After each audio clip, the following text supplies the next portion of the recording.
Hello and welcome दोस्तों, स्वागत है आपका अपने चैनल मोहित सिंह रोहल पे। तो दोस्तों, आज की वीडियो में हम डिस्कस करेंगे कि अगर कोई भी एक पर्सन अगर दूसरे पर्सन को चेक देता है और वो चेक अगर डिसऑनर हो जाता है, बाउंस हो जाता है अमाउंट एक्सीड की वजह से, अमाउंट एक्सीड्स इट्स लिमिट्स की वजह से, तो क्या ये चेक बाउंस को ऑफेंस बनता है या फिर नहीं बनता है। तो चलिए दोस्तों शुरू करते हैं और डिस्कस कर लेते हैं इस लीगल पॉइंट को।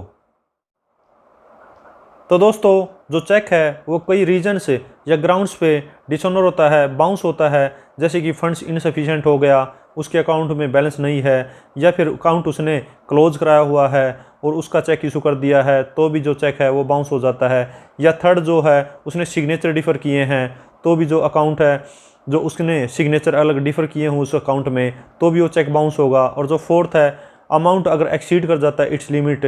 तो भी जो चेक है वो बाउंस हो जाता है। अगर जो चेक है वो फंड्स इनसफिशिएंट की वजह से अगर बाउंस होता है तो ये क्लियर केस है जो चेक बाउंस का बनता है। लेकिन आज हम बात करेंगे, अगर जो उसने चेक इशू किया जिस अकाउंट से, उसकी जो लिमिट है वो एक्सीड कर जाती है, तो क्या ये चेक बाउंस का ऑफेंस बनता है या फिर नहीं बनता है। मान लीजिए जो चेक उस पर्सन ने दूसरे पर्सन को दिया है, उसकी जो लिमिट है उसने 1 लाख की कराई हुई है कि जो 1 लाख तक का चेक इससे जो पास ओवर होगा या फिर जो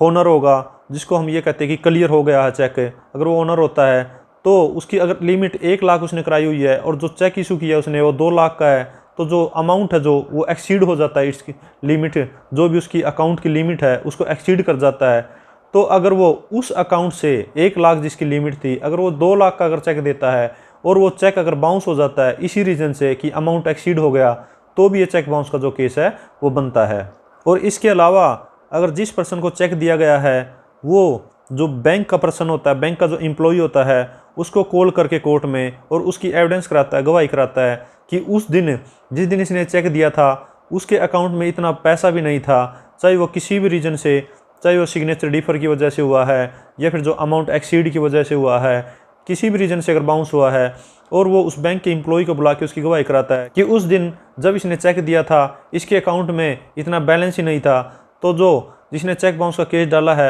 उसका केस जो है वो स्ट्रॉन्ग हो जाता है। तो दोस्तों, ये थी वीडियो कि अगर कोई भी चेक अमाउंट एक्सीड की वजह से अगर बाउंस होता है तो क्या चेक बाउंस का केस बनता है या फिर नहीं बनता है। तो दोस्तों, अगर ये वीडियो आपको अच्छी लगी है तो लाइक कीजिए, शेयर कीजिए, और अगर आपने ये चैनल अब तक सब्सक्राइब नहीं किया तो चैनल को सब्सक्राइब कर लीजिए। ऐसे ऐसे लीगल टॉपिक इस चैनल पर डिस्कस होते रहेंगे। Thank you so much.